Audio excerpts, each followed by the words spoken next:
Welcome to Attenuation, a weekly podcast where two friends come together to drink beer, discuss beer styles and trends, and just generally ruminate on the meaning of life, aka beer. If you enjoy your time with us, we invite you to become a weekly listener and subscribe to the podcast. Without further ado, here is this week's episode.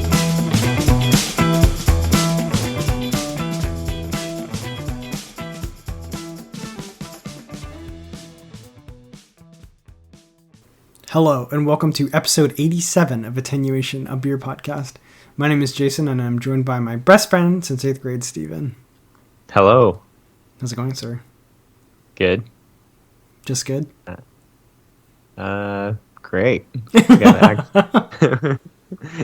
Jason's laughing because I had a good week at work, so he knows it's great, not just good. At least it's your Friday. Actually, it isn't. I work tomorrow. Oh, no. Yeah, that's awful. I know I had Monday off this week instead of Friday. So you have to drink. You can't drink a big beer then. Yeah. So the good news is I had a 4-day weekend last weekend, which was really cool. Like 4 days is just enough to kind of forget that you have a job, you know? But then this weekend I only have 2 days. Oof. And when you're used to the 3-day weekend, 2 days is a little harsh. Yeah, I had 3-day weekends for a decade.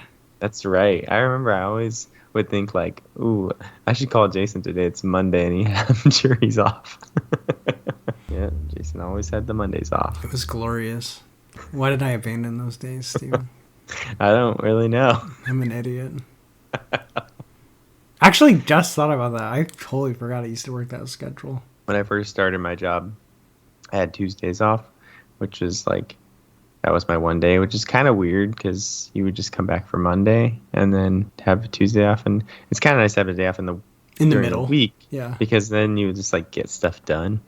Whereas like now that it's Friday, I'm like, weekend has started. So I don't feel as motivated to get stuff done as like when it's Tuesday. Then Tuesday, you're just like, oh, I just guess I'll go to the dentist today or whatever. Yeah. It's not super exciting. Yeah. Yeah.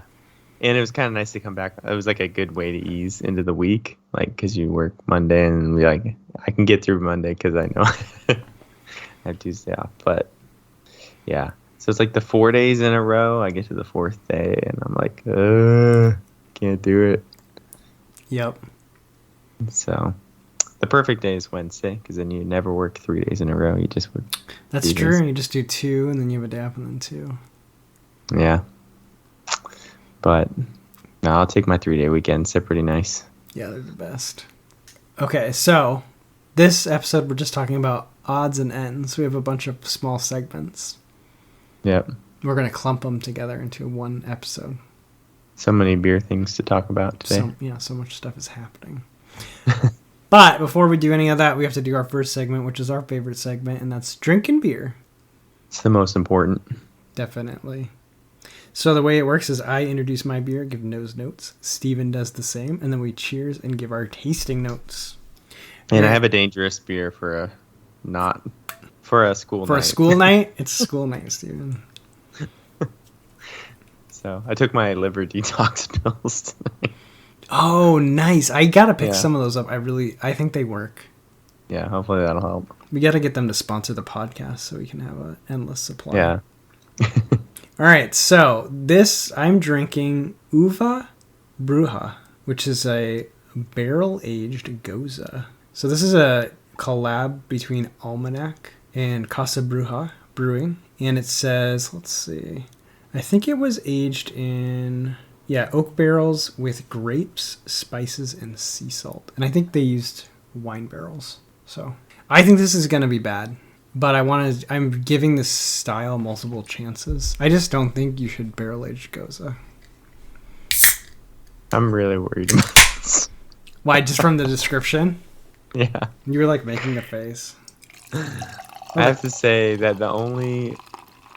I once was like, I think I was at the beer shop, and I saw that they had an Almanac Gose on tap, and I was like, oh, that's amazing. Like, Almanac just makes sour beers. Like, I was so excited. And it was so gross.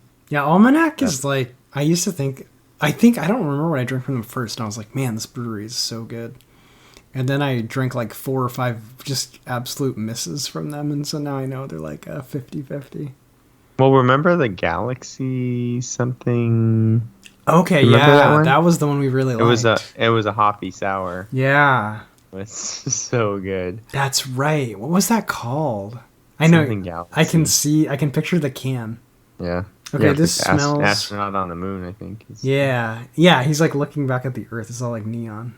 I think he has a surfboard or something too. Okay, this smells like wine. What is it called? Did you find it? Tropical Galaxy. Tropical Galaxy, yeah. Okay, this smells like sea salt, red wine. It has a little of that lactic funk. I'm getting a little wood from the barrel. Yeah, that's about it. But that's kind of what you'd expect on the nose. We'll see how it tastes. What are you drinking today, Steven? All right, so I went to my beer fridge looking for inspiration, see what called out at me, and I landed on the Dogfish Head 120-minute IPA. Oh, that is not a school night. Yeah, this is the one that you actually don't know the ABV. It's somewhere between 15 and 20. That's what they say. Yeah, they don't even list it. And what's funny is I just learned this today, that if you have a Dogfish Head beer that has a yellow cap with a triangle, like a warning sign, okay, that's a high ABV Dogfish Head beer. Oh, that's so cool. I didn't know that. Yeah. So they're trying to warn you that, like, hey, because they don't put the ABV on the beer, right? Right. So you get the warning cap. There's so many stories of people being like, yeah, I took 120 minutes, like a 6-pack of these, and my friend crushed like 3 of them, and then was just like done. Oh, yikes! Had no idea what he was drinking, that kind of. Anyway, they do try to warn you. But I'm excited about this beer. I'll talk a little bit more about this festival I'm going, or it's just this brewery is holding this little mini festival tomorrow that I'm going to go to, where they're going to have a bunch of barrel-aged stouts and from different breweries, but the list is going to be awesome. But I just had this thought, like, I'm going to steer away from the barrel-aged stuff tonight. I wanted something hoppy.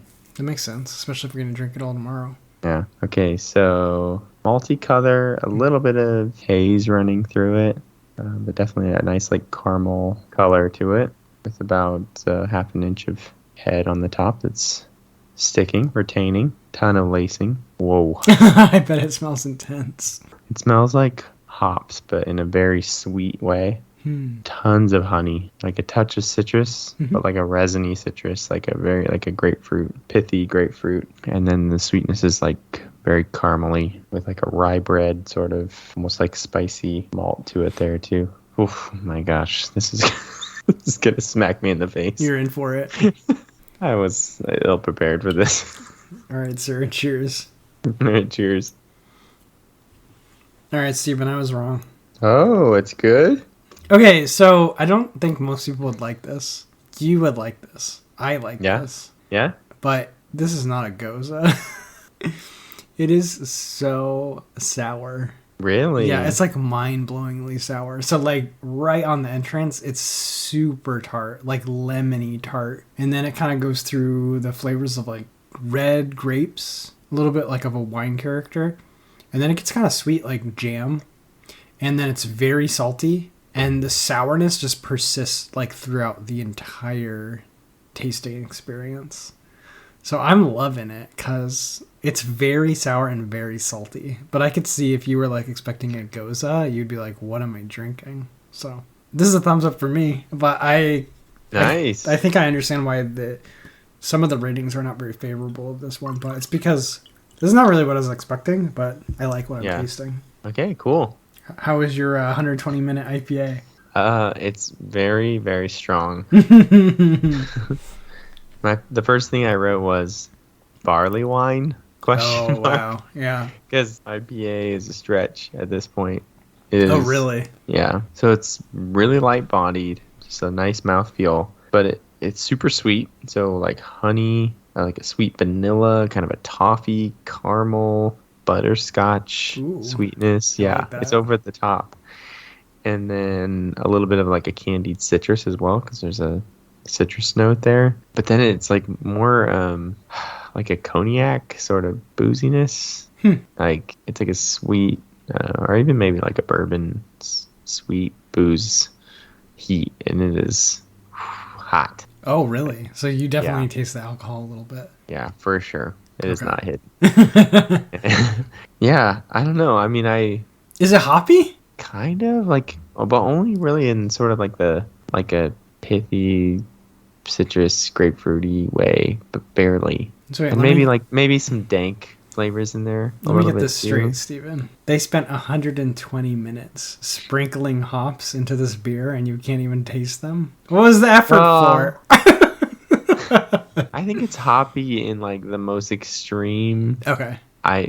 It's like very resiny. I see. Everything's been dialed up to like 11. So yeah, but it's not like anything. It's not like anything I've ever had before. I really want to try one. I got a 90-minute IPA, but I haven't seen a 120. I'll grab one the next time I see one. You can have mine. Oh no, is it a thumbs down? I mean, this is not something I'd ever drink again. Okay. It's too much. Well, this is a one-time try. It is a 15 to 20% ABV beer, so I think you're allowed to say it's too much. Yeah. I mean, it's definitely interesting. It's fun because I love that. And again, Dogfish Head, I love that they just like push the boundaries of how beer is brewed and stuff. So I appreciate all that. This is not a beer I want to drink ever. I'm going to finish this one because it makes the episode more fun. But you're going to get real fun if you finish that one. Maybe you'll like it a little bit more after you get some sips in you. Yeah, let it warm up a little bit too. Yeah. Okay. So it's a TBD. Thumb sideways. All right, cool. All right. Well, the next segment is postscripts, where we fix things in previous episodes.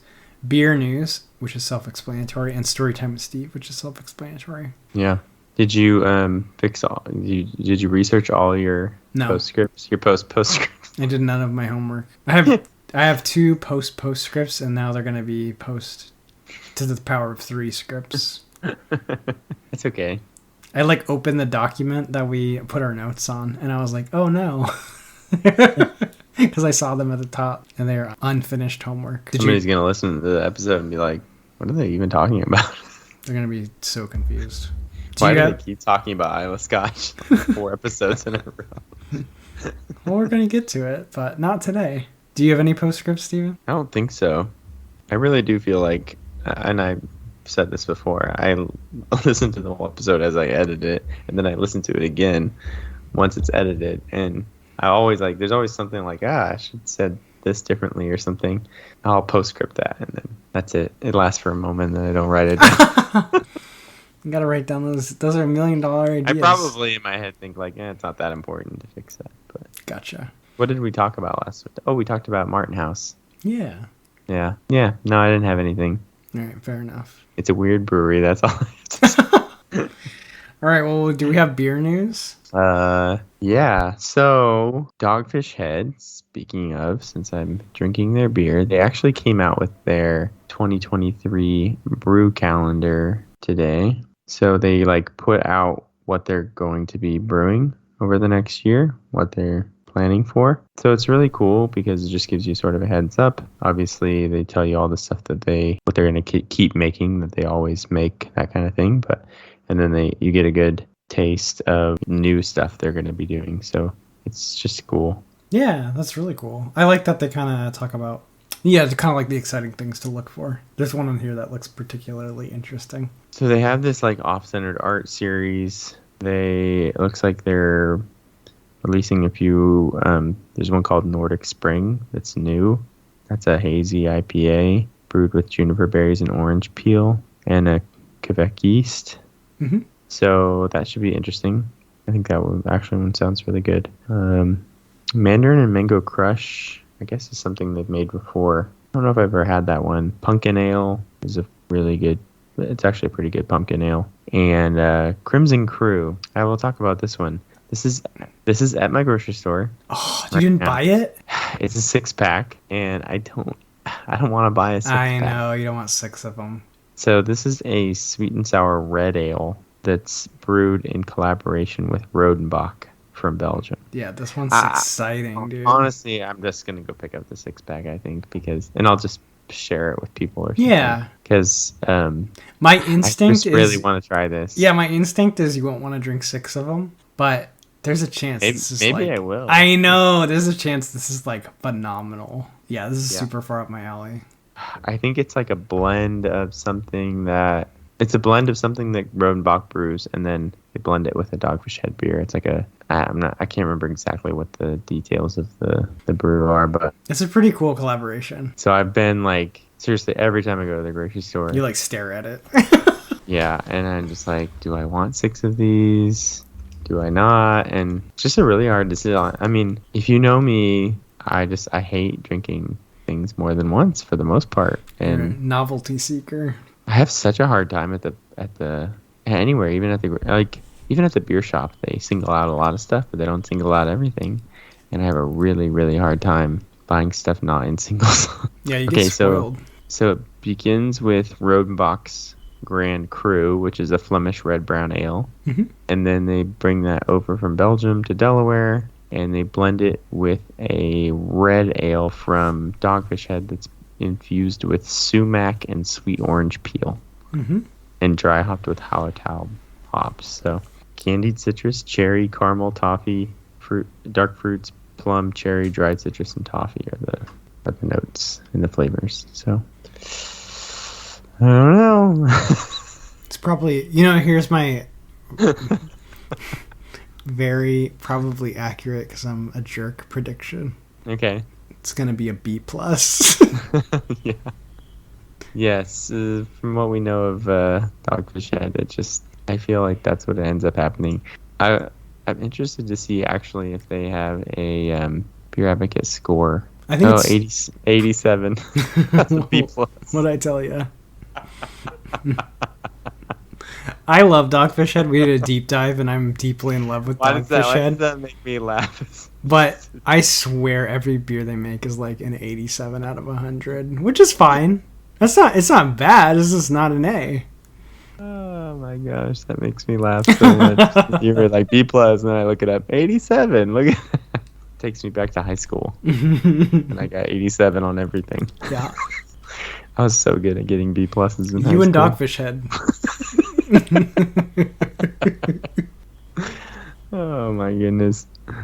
Yeah. Yeah, that actually sums up my life. I have a B+. Hey, it's not bad.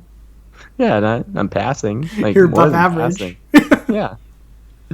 I'm like average of the best, right? Yeah. Average of the passing. There you go.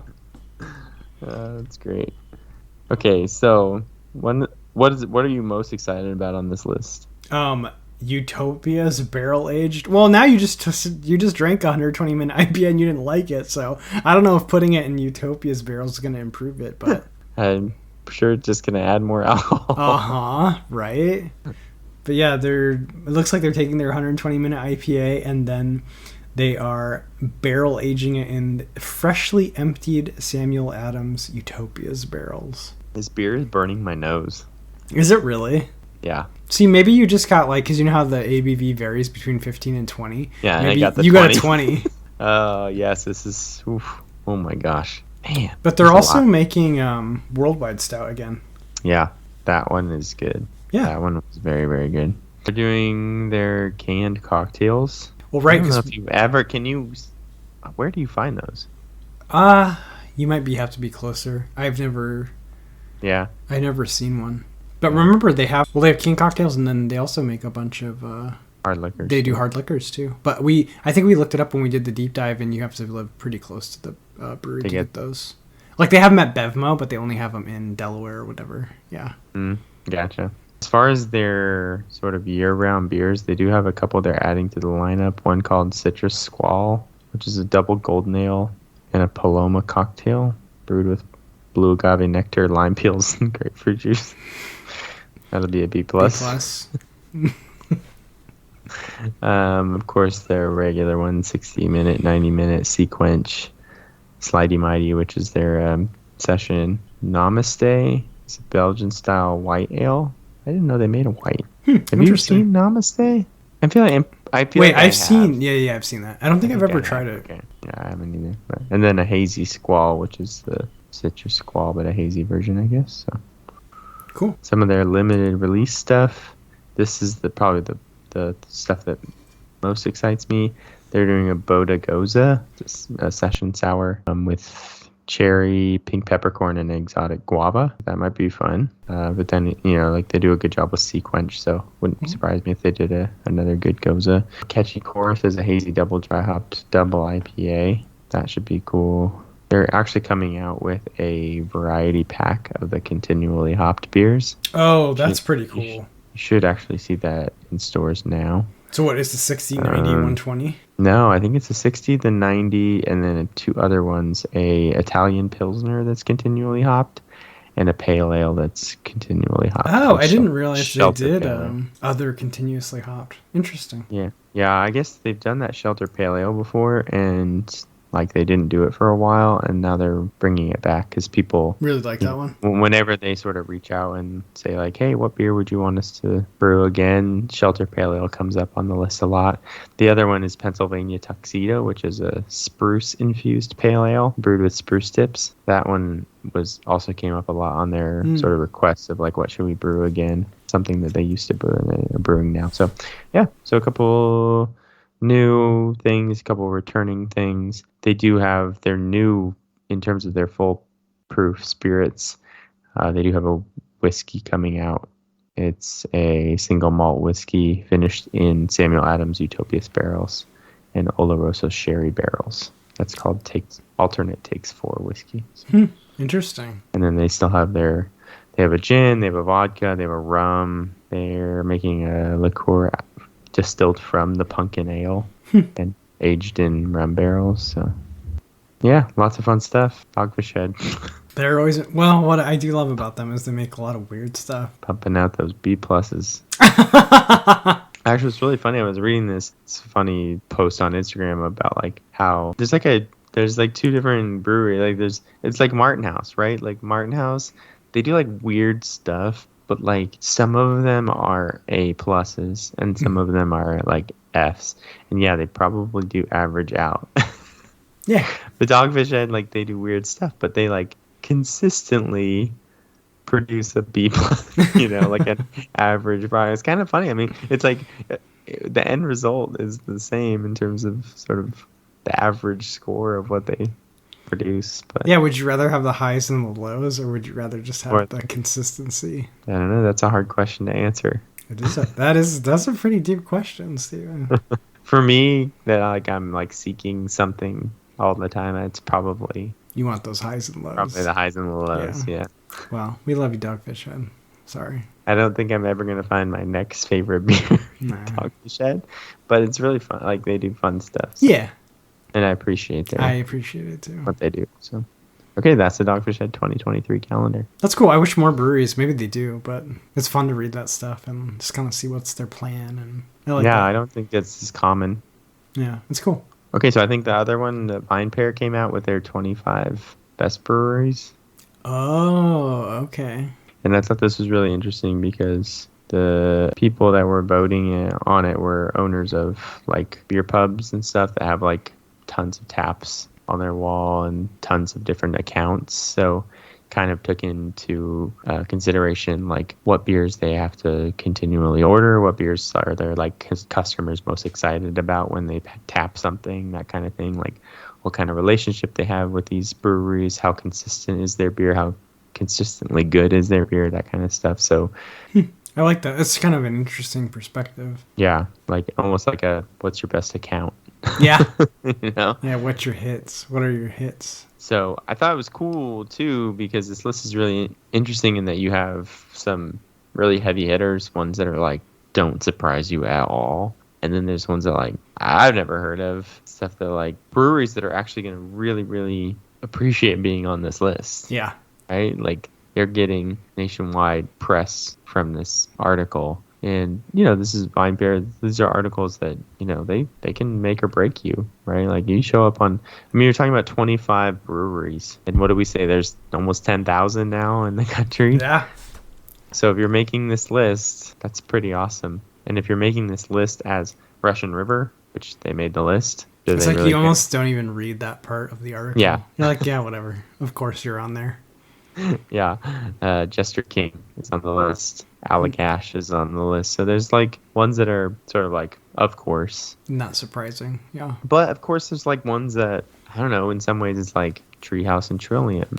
They're not on the list. There's breweries that aren't on the list. You're like, I don't know, how did they not get on the list? Because they don't distribute their beers. Yeah, probably. They probably don't have good relationships with the beer pubs around. Yeah. Yeah. So there are definitely some really random. I'm actually surprised Burley Oak from Maryland got on the list.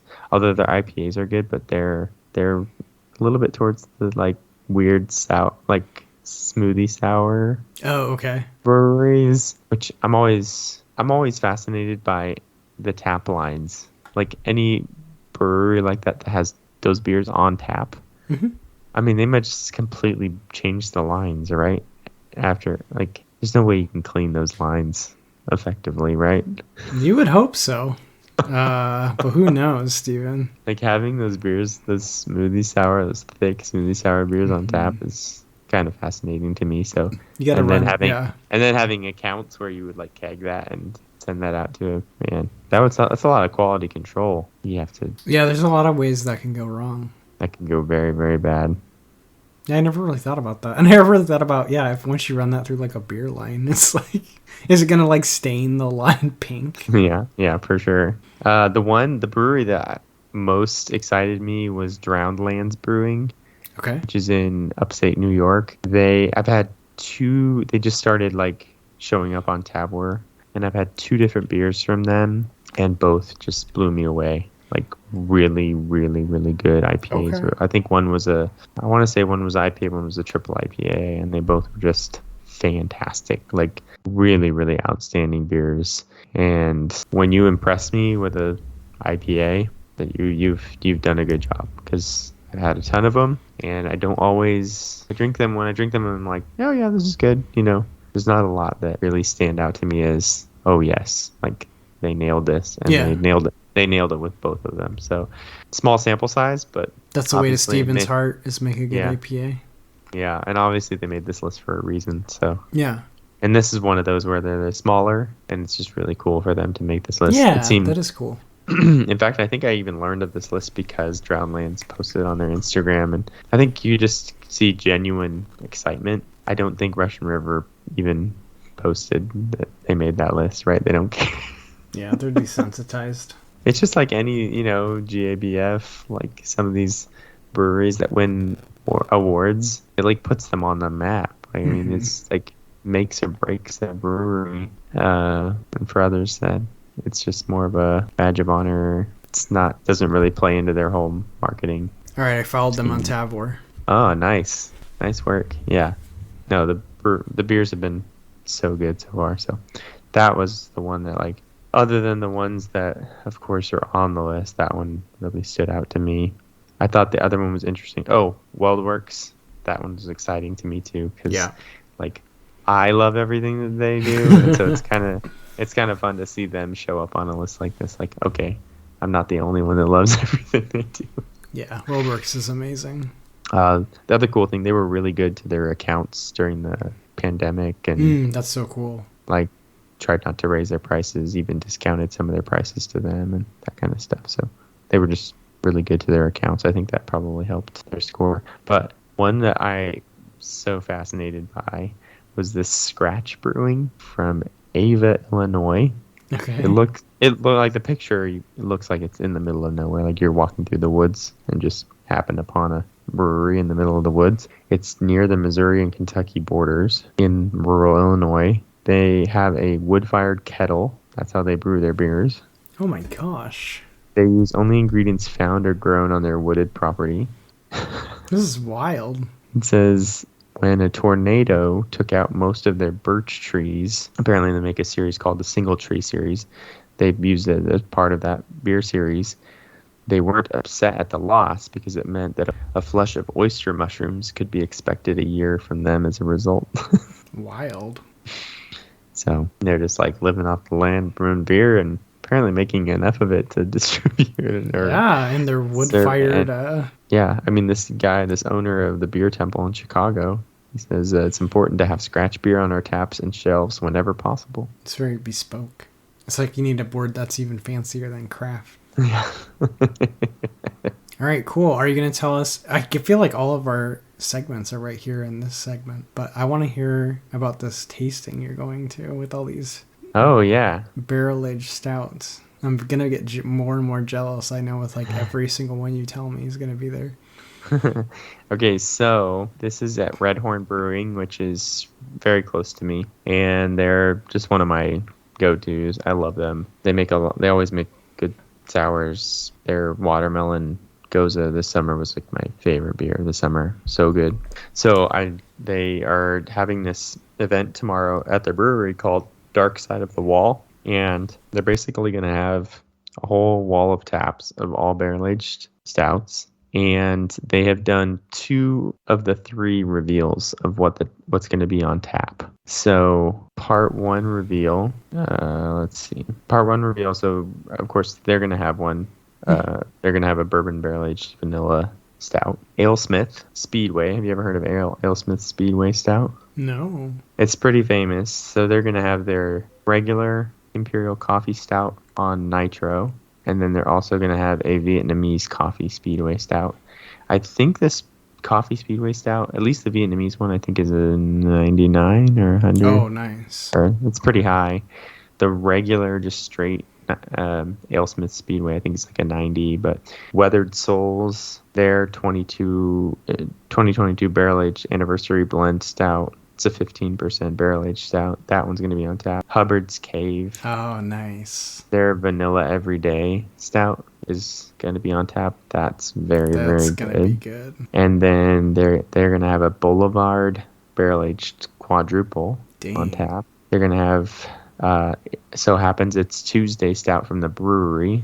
Oh, that nice. That one's very, very good. They're going to have a Blueberry Crumble barrel-aged stout from Ingenious. They're going to have Modern Times Vanilla Monsters, which I think is like a 98 or 99 on Beer Advocate. And you know Modern Times, like, their stout, like their rare stouts. All their special stuff, like when we went to the festival and they pour these things you never heard of.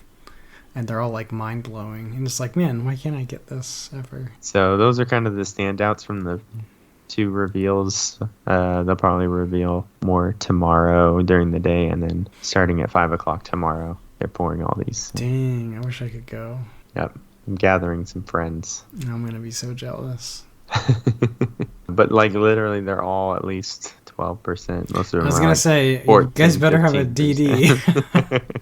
Yeah, and then Red Horn has a couple. They have a this one you'd probably like. It's like cacao, vanilla, and habanero. Yeah, and cinnamon. Give me cinnamon. It's a tequila barrel-aged Mexican chocolate. There we go. Give me the cinnamon. Give me the spice. Yeah, so I'm looking forward to that. I'm pretty excited. I'll be very jealous. I'm excited. Make sure I want to hear all about it next week. There's definitely some white whales on there. Yeah, crossing off. No, that's cool. Yeah, I think that Vanilla Monsters Park from Modern Times it's very, very highly rated. So. Really cool. And just in time because you like barrel-aged stouts now. I know, right? Yeah. I think just a year ago I would have been like, oh, I'm not going to that. I know, you probably would have been like, oh. Well, that's like just a couple weeks ago when I went to Pint House and they literally had like 10 barrel-aged stouts on tap. Yeah, like you sent me that picture, and I was like, what? What was so funny is that I remembered that I did the same thing the year prior. Oh, they did? And, yeah. And I did get a flight of stuff just because I was interested. And 2 funny things. Well, I really liked, they had a blueberry one that I really liked that year. And I just, like, I taste them all. I didn't love them, but I appreciated them. But there was a guy sitting next to me, and he was like, oh, what did you get? And I was like, oh, I got all the bourbon barrel-aged stuff. And he's like, wow, that's really cool. And we must have all been intoxicated because I was like, well, I'm not going to finish any of these stuff. And he was like, yeah, I'll drink them. So he took them from me and drank them. And then the other funny thing was that my mother-in-law was with us. She was visiting, and she's not like a big beer drinker or anything. But she tried one of them. Mm-hmm. And she tried a few of them. And it was like the one that was like the booziest, like the one that really like had the alcohol burn. She was like, "Ooh, I like that one." Oh, wow. So we were all laughing at that. But yeah, so it was just funny because this year when it came up, I was like, "Oh, I'm really excited about it." And I loved this year. You're gonna have a lot more fun. It was so fun. And if I had been able to, I would have gotten the other 5 because I went up to the bartender to pay my tab, and I was talking to a guy at the bar about, which one that he had a flight, and he was telling about which ones he liked the best, and literally it was none of the ones that I had gotten. Like, oh, interesting. One were the 5 that they were in the other group. I was like, oh my gosh, bummer. I was like, I can't get more. Yeah, there's a limit on that. It's really fun. It's kind of a fun time of year. I feel like a lot of breweries are doing that now. It's start of stout season. They're like really tuned into that, and they're pumping these barrel-aged stouts out. Heck yeah, this is the time. Well, speaking of barrel-aged stouts, I got, which should be now industry standard, I got a 4-pack of 12-ounce bottles of Bourbon County from Goose Island. And it's perfection. I want every special, like, fundamental observation, I want a 4-pack of 12-ounce. Everything, 4-pack, 12-ounce. Because I drank one, and it was the perfect amount. It's like I didn't, because usually when you crack, a bomber of those, you're like, well, we're in for a wild ride. Yeah, exactly. But it was enough. It was like I got to sip it slowly. I enjoyed my evening. I had a buzz, but it wasn't like... No, it's awesome. And it wasn't, the other thing I noticed is, like, when you drink a bomber of that stuff, your body is processing it for like the next 2 days. You just like feel heavy and you're like, oh my gosh, what did I drink? But yeah. I didn't really get that. When you just drink the 12 ounce, it's like you don't really get that effect. So that I was super excited about that, because I would love to see more breweries do that, because not only do you get like a more manageable quantity, but I have 3 left, so I get to drink it 3 more times. So nice. Really and how was it? It's so good. It's really sweet. I kind of forgot how sweet it is, but it's fantastic. It's the OG. It's the OG. That's awesome. It really is like the template too. Yeah. For like the. Yeah, I'm surprised that more breweries aren't doing the 4-pack though. I think maybe they're bored with that. I don't know. Well, Firestone is, even if they just sold the one, like Firestone kind of did the thing where they kind of changed, like all of their I think they called the vintage series, used to come in larger. I don't know if they were full bombers. I can't remember. But now they all come in 12 ounces, that's perfect too. Like you can just get one 12-ounce bottle of Parabola, which is like the perfect amount. But and the 4-pack was expensive, so maybe that's a little bit of a barrier to entry. But I don't know. I would definitely buy a 4-pack of Parabola if I could get that too. So yeah, I think just getting away from the big giant bombers in general. Yeah, it's kind of like they died. It used to be everything came in the bombers, right? And now a lot of stuff comes in the cans, the taller cans. But a lot of the big barrel-aged stouts still come in the bombers, and I'm waiting for that to like die off, and I want them to come in cans or 12-ounce bottles. Yeah. Well, it's kind of funny because so much of the market is trending towards the lower ABV stuff.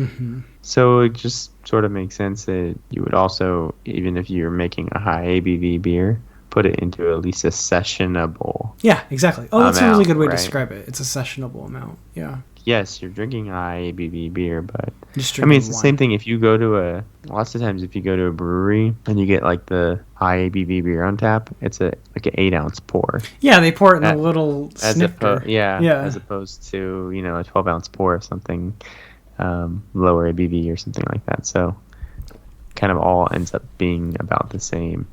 Totally. So I was super stoked about that, and I hope I see it more often. All right.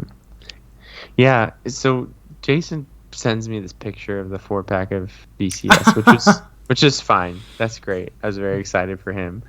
But he cleverly included the whole beer fridge in his picture. It was tactical. Because I knew I knew you were going to react. I know. Don't think I don't know. And I'm looking at this, I'm like, is this your beer fridge? He has La Folie in there. He has or La Folie. I don't know. I probably say it wrong. Yeah, La Folie from New Belgium. What else do you have in there? Well, right next. I probably saw some Heady Topper in the background or something. I think when I took the picture, I already drank all the Heady Topper, but it was like, I had like, it was like Parabola. Oh yeah, I feel like Medianoche. oh yeah, the Medianoche. Eddie Topper. It was a Rusty Nail. It was like all these things in like one picture, but I only commented about, hey, look at this 4-pack of Yeah. Bourbon County. Yeah. And he just like, yeah, writes back like, wait. And also all the amazing other stuff I have in my fridge. Yeah, my fridge is pretty good right now. Like, dude, my beer fridge looks terrible right now. Oh, I have nothing good. I still have a banana nut muffin stout from the brewery that I need to drink. I have one left from the 4-pack. That actually is really good. I should go drink one right now. There you go. Yeah, how are you doing? 120. I'm having a really hard time. I was gonna say, how are you doing on that? It's like actually it's really funny because I poured myself some water.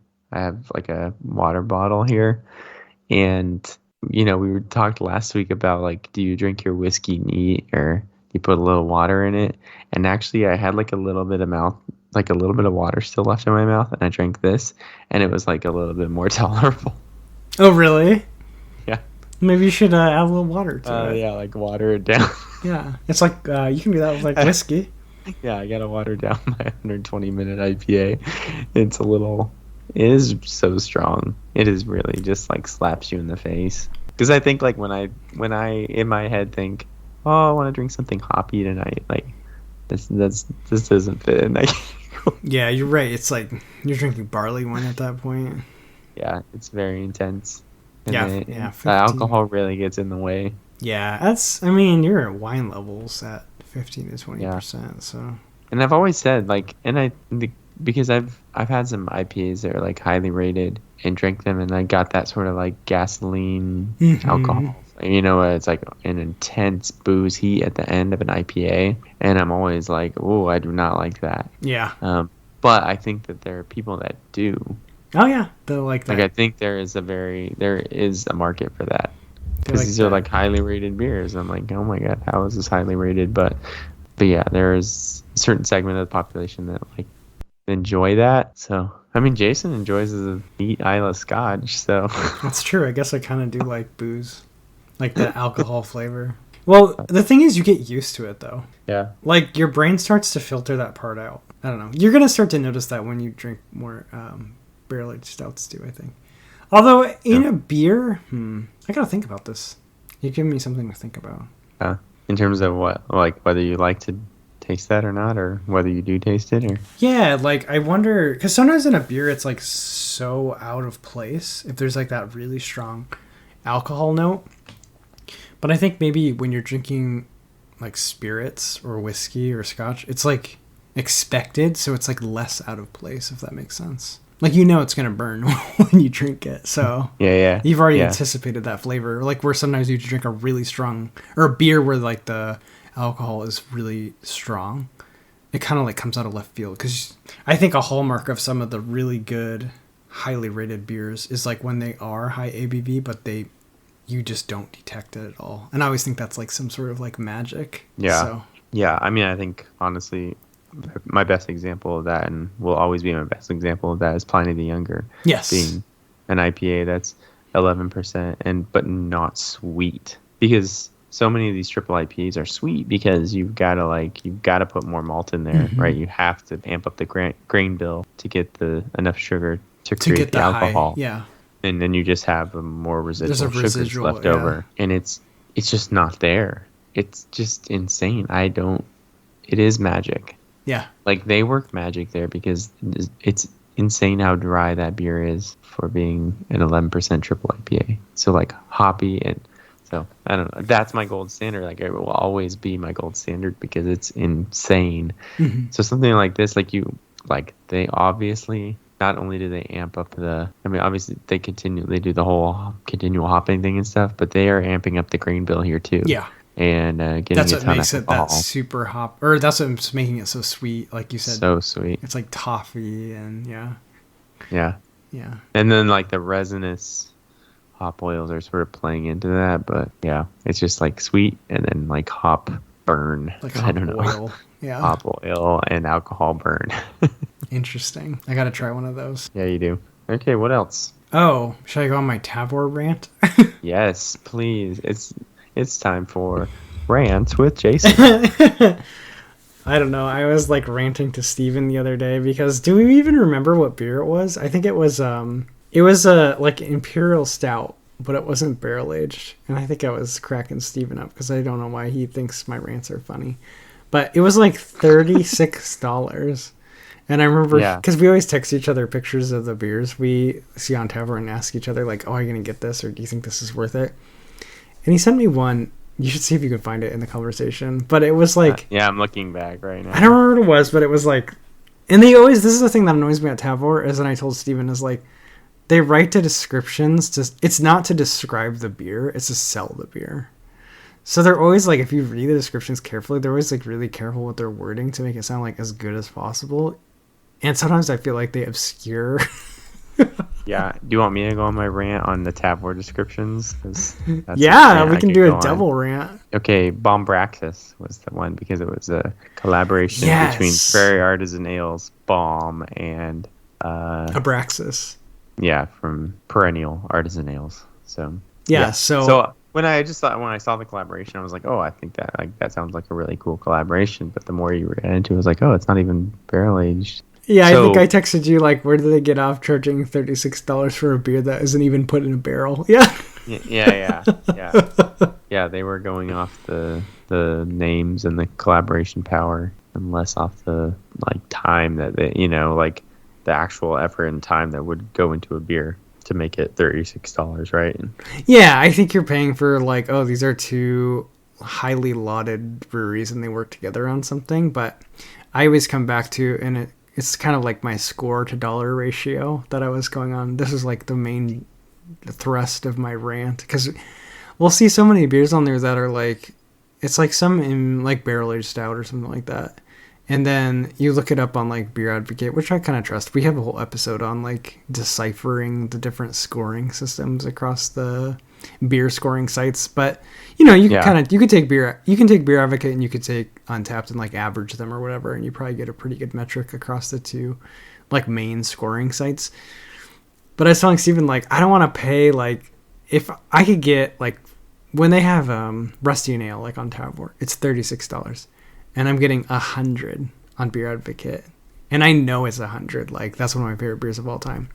But then they'll have, like, something super obscure on there that, like, doesn't even have enough ratings on either of the scoring sites to have, like, a distinct rating that you can trust. And it'll be, like, $36. Or you'll go in, like, on Beer Advocate and it'll be, like, a 90.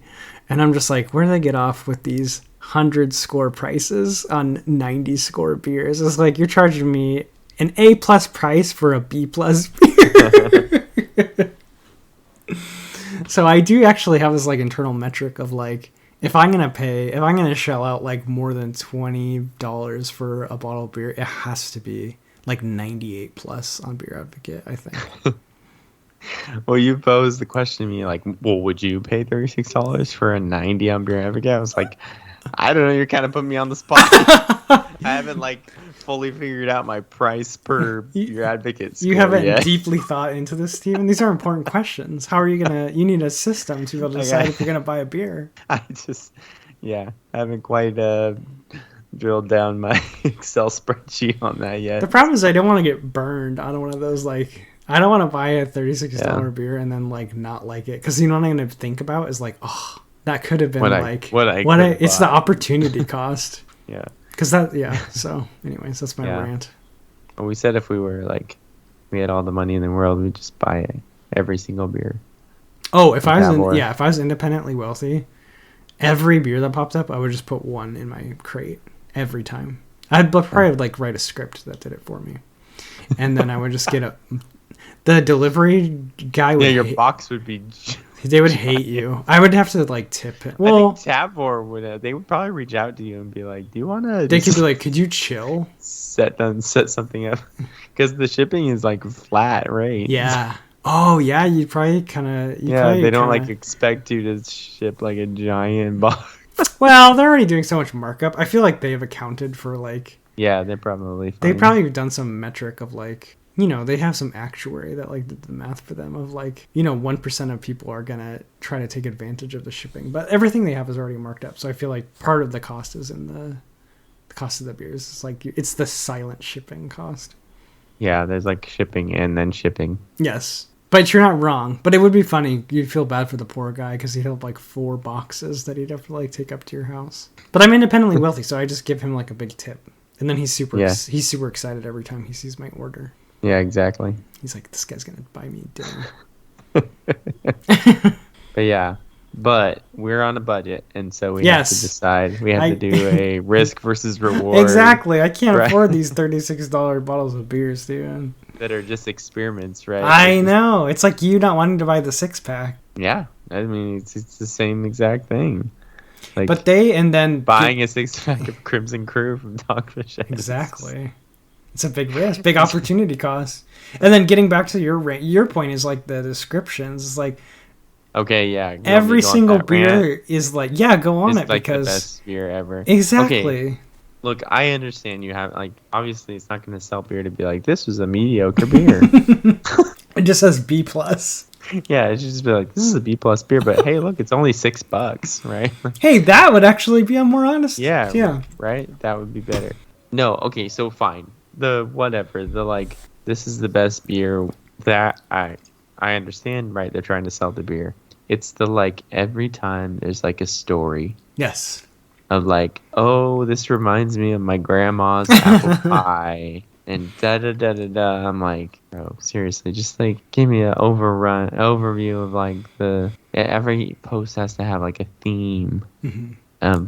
And then some story that I know that they're making up, that they don't actually have a Nana that bakes apple pie. This reminds them of, like, that's what I hate. Yeah. So I know they're trying to sell the beer, like, in terms of them, like, overhyping them or overrating it or saying that it's better than it is. But the whole stories and the, like, themes and stuff, that's the stuff that, like... the layered on narrative, yeah. Unless they want to start paying me to write them, then I'll make up some weird stories about...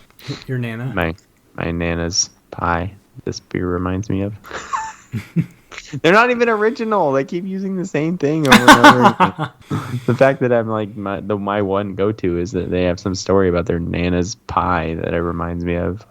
Like that's the same story they use every time. Yeah, because to be honest, this Nana sure made a lot of pies. I know. I don't even read the descriptions. I just like look the beer up immediately on Beer Advocate or Untappd and say like. So they started to get a little bit wise to that, and sometimes they put like, oh, this is 4.4 on Untappd, or like this, they'll put their own internal score, like this is a Tavor score. Yeah. The app is getting kind of cool. Like, I like that you can follow breweries now, and I really like that if you click on a brewery, you can see like if you've ever tasted something from them. So it's cool. But they need to chill with and I hate pre-orders. Yeah. So yeah, they're doing this thing where you can pre-order these. And they're gating all the best beers behind the pre-order because it's like basically they're wise to, I wonder if a lot of people do what I do, like where they just like make a massive crate like once every 6 months and then stop. And they're like, how can we get people to like get a crate every month? So they lock all the best beers behind pre-order and they're like, well, the way this works is when it comes out, we'll start a crate for you. We'll either add it to your existing crate or start a new crate. Mm-hmm. So what they did, they got me the other day with a barley wine from Bottle Logic called Arcane Rituals, which is a super highly rated barley wine. And it's under the pre-order. So I don't have a crate running currently right now, so I ordered it. And the thing is, I'm not going to put anything else in my crate until that beer comes out. So, I don't know, in some ways it's probably backfiring. Mm-hmm. Because there are definitely beers that almost got me to start a new crate already, but I was like, no, I'm just waiting until the Arcane Ritual starts a new crate, and then I'll put stuff in. Because otherwise, I could be caught with a bunch of beers in a crate, and then that crate ships to me, and then all of a sudden the next day Arcane Rituals comes out, yep. And then which is totally what would happen. You're locked into another crate. And maybe they're bluffing. Maybe they have the Arcane Rituals and they're just waiting for me. And they're like, okay, this dude's not going to add any beers. That's the true, like, nihilist conspiracy theory take is, like, they only do it on beers. Like, one that, like, they know don't need to be fresh. Right, yeah. And then they just let they can hang on to. And then they just let some algorithm decide like when it adds it to your crate based on like your purchasing behavior to try to like maximize the number of crates per year you order. They probably haven't gone to that level, but if I found out they did, I wouldn't. No part of me would be surprised. That was a good rant. Thanks. It was time for one. Yeah. So it's your homework. That's your postscript. I want to know your overpriced, unrated. Yeah, your dollar. What's the maximum you'll pay for a 90 rated? I don't know. That's an A. It's an A minus. It's an A minus, Stephen. There's a vast gulf between a 90 and 100. And how many dollars is that gulf worth to you? Yeah. I don't know. Okay. So we'll call this a story time with Steve. Okay. Because I have been, I'll get sucked down YouTube rabbit holes, as do you, correct? Yes. Yeah, I love YouTube rabbit holes. But I just love the videos that get recommended to me. And there was one that was like this guy that was going around asking head brewers of different breweries, like if you had tips for a home brewer, like what would it be, right? I was like, oh, that sounds cool. And then they immediately made me feel terrible about my home brewing. Wait, why? Well, so the one that like kept coming up was that you need to control your fermentation. So first off, make sure you have plenty of yeast, and you should do a yeast starter, which I did my last brew. I did a yeast starter. Okay, so that made me feel better. And they're like, and then you should 100% be controlling your temperature, like exactly. Oops. Like, do not put it in a dark closet and let it ferment. I was like, that's what I do. But I don't but it's so hard for me to invest into a temperature controlled fermentation system. Like, what? So that's a lot. You know what my old roommate did? What? I'm going to get this wrong, I think, but because I'm not super familiar with the whole process, but I think he took he was fermenting it in the plastic, the big 5 gallon plastic thing. And then he submerged that into another basically a kiddie pool of water, and he put 4 or 5 fish tank heaters in there. Ah, that's funny. And let that and it was in the garage, and it was winter, so he'd let that control the temperature. It was his jerry-rigged cheap way to do it. I wonder if you could do that with a sous vide. Oh, maybe. Yeah. Yeah. I wonder if you could do that with a sous vide machine. If you got a really good one, and it would keep the water at the right temperature. But it would have to run continuously for 2 weeks. Yeah. Yeah, I don't know. That's crazy. Yeah, I don't know. I mean, I'm sure it's actually probably not that expensive these days to get some sort of system that has a temp control on it, but still more than I want to. I know, it's invest when I brew once a year. So it's kind of Anyway, it was a little bit disheartening because they just kept saying over and over control every the brewer was temperature. I don't do it. Yeah. They were like, hey, the brewers make wort and then yeast makes beer.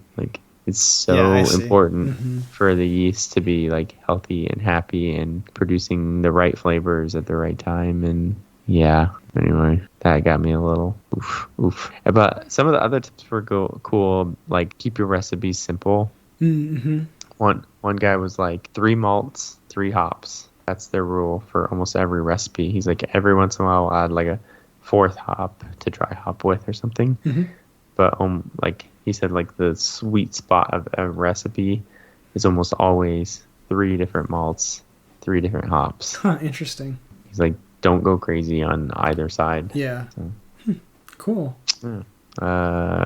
So when are you doing your next brew? And how are you going to control your temperature?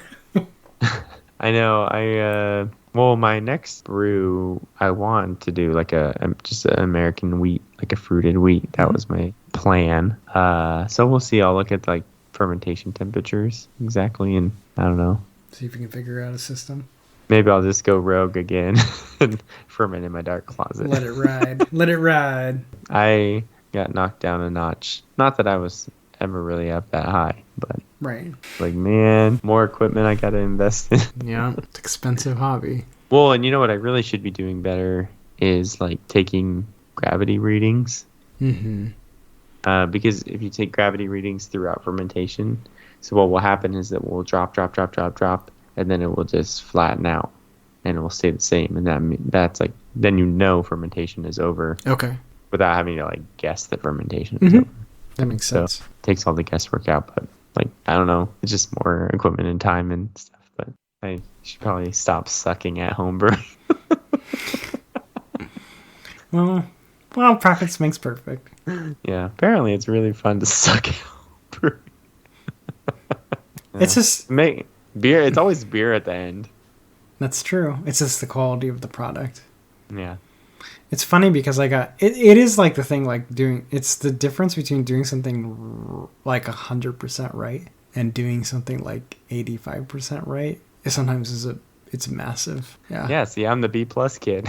The B+ kid. I remember I got into, this is like so random, but over the pandemic, when I was like, everyone's kind of like on lockdown, people got a lot of new hobbies. I started like taking mechanical watches apart and putting them back together.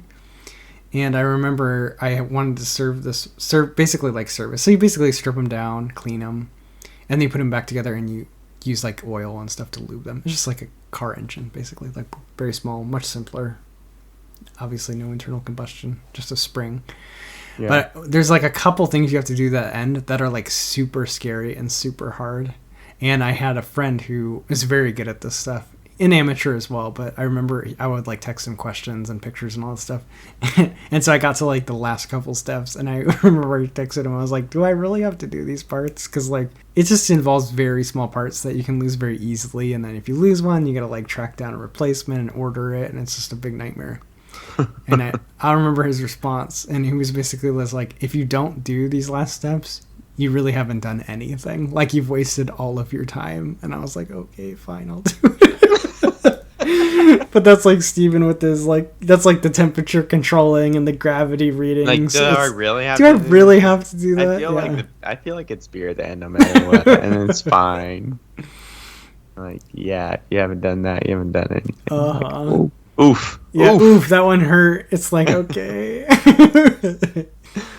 For some reason, when I started the video, I thought for sure, I was like, oh, I'm sure I'm doing everything that they say. You were like, they're gonna, yeah.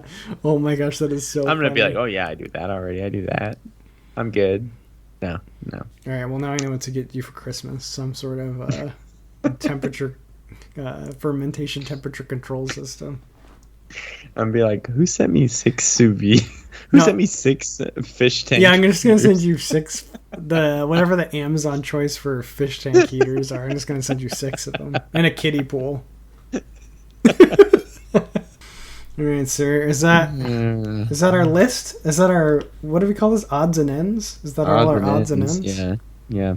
All right, very good. Well, you can reach out to us on Instagram. We are attenuation.podcast. You can also reach out to us in email at contact.attenuation@gmail.com. This has been another episode of Attenuation, number 87, a beer podcast. My name is Jason, and I'm joined by my best friend since 8th grade, Stephen. That's me. And we are saying cheers, and we'll see you next week for episode 88. All right. Cheers, buddy. Thanks for listening to this week's episode of Attenuation, a beer podcast. Don't forget to subscribe to the podcast and follow us on Instagram or Facebook for more fun content. Catch you next week. Cheers!